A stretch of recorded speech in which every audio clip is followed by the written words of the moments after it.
Sejarah Bait Al-Quran di TMII adalah tempat untuk menyimpan berbagai mushaf Al-Quran dari berbagai negara dan daerah di Indonesia. Bait Al-Quran terletak di Jalan Raya TMII 1, Jakarta Timur, berdekatan dengan Museum Istiqlal. Di sana terdapat mushaf Al-Quran terbesar dan terkecil di seluruh Indonesia. Idenya muncul ketika Presiden Soeharto ingin memajang mushaf Al-Quran terbesar di Indonesia dan juga mushaf lainnya yang pernah dipajang ketika Festival Istiqlal. Berbagai macam budaya dan agama yang ada di Indonesia merupakan sumber pengetahuan yang luas bagi orang-orang yang berminat untuk memperluas perspektif dan ilmunya mengenai banyak hal. Sejarah Bait Al-Quran di TMII dalam pendiriannya tidak bisa dilepaskan dari pembangunan Museum Istiqlal. Sebab sejarah kedua bangunan tersebut saling berkaitan. Bersamaan dengan pembangunan Bait Al-Quran juga dibangun Museum Istiqlal sebagai dua sarana yang saling melengkapi. Museum Istiqlal direncanakan sebagai tempat pameran berbagai khazanah Islam tradisional dan modern atau kontemporer. Kedua museum ini diharapkan dapat memberikan informasi menyeluruh mengenai berbagai dimensi kebudayaan Islam, sehingga tidak hanya dituntut untuk meraih berbagai informasi budaya di tingkat nasional, namun juga pada tingkat internasional. Kesuksesan kedua festival tersebut kemudian menjadi pertanda bahwa pada dasarnya seluruh benda-benda seni yang mengandung nilai keislaman dan sejarah Islam di Indonesia bisa ditampung dalam satu wadah dalam bentuk penyajian yang lebih permanen daripada sekedar sebuah festival, dan agar koleksi-koleksi karya tersebut bisa dilihat oleh masyarakat setiap saat. Untuk itu, kita sebagai generasi penerus, mari kita jaga museum ini, Bait Al-Quran. Assalamualaikum warahmatullahi wabarakatuh. Perkenalkan, nama saya Muhammad Zulfikar dari kelas Tarbiyah C. Perkenalkan, nama saya Ilham Musyadi dari Tarbiyah C. Iya deh. Yes. Selanjutnya saya Rajid Bifari dari kelas Tarbiyah C. Oke, selanjutnya aneh doang, dari selanjutnya dong. Tarbiyah C. Dan terakhir saya Muhammad Maulana Makdum dari kelas Tarbiyah C. Sekian. Assalamualaikum warahmatullahi wabarakatuh. Ya, Assalamualaikum warahmatullahi wabarakatuh. Kami dari kelompok Sejarah Peradaban Islam yang beranggotakan saya sendiri, nama saya Muhammad Maulana Makdum. Nama saya Muhammad Zulfikar.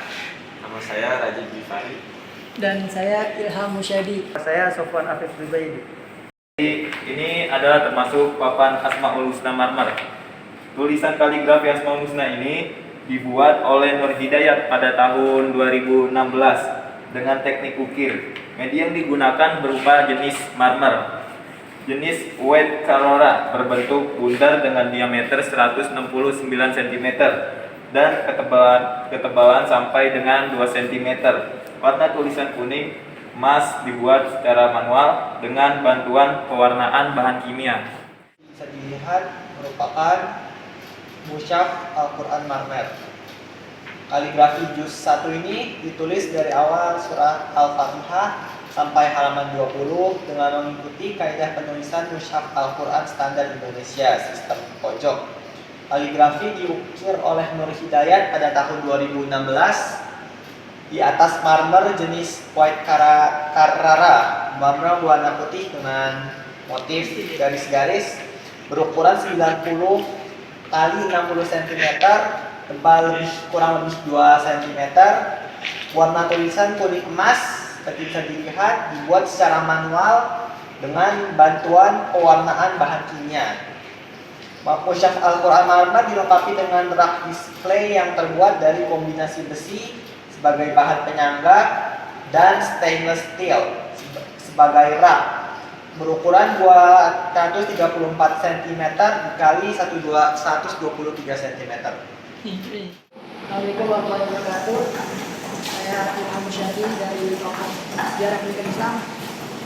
Seperti yang kita lihat, ini adalah pusaka Al-Quran pusaka resmi negara disusun atas bendera Unita Republik Indonesia pertama yang dikerjakan pada masa revolusi mempertahankan kemerdekaan.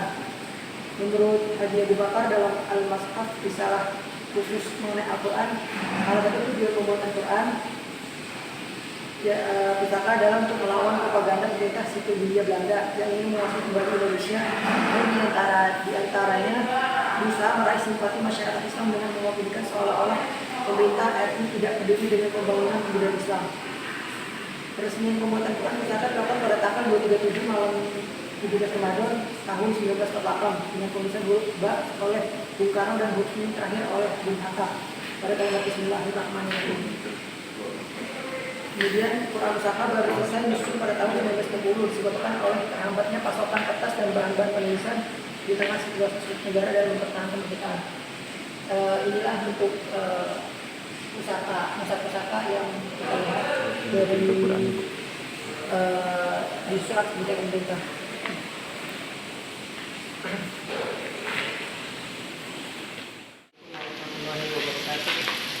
Saya Bapak Julendi dari kelompok sejarah peradaban Islam.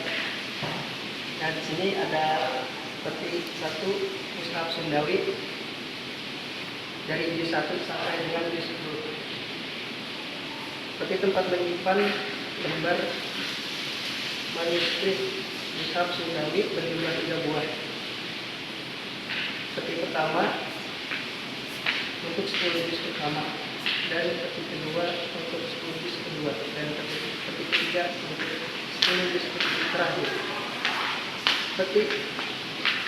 Peti berbahan kayu jati dan kuningan berukuran 120 kali 85 kali 65 cm ini dibuat dengan teknik ukir menggunakan motif hiasan, stilisasi, teh, dan ragam hias Jawa Barat.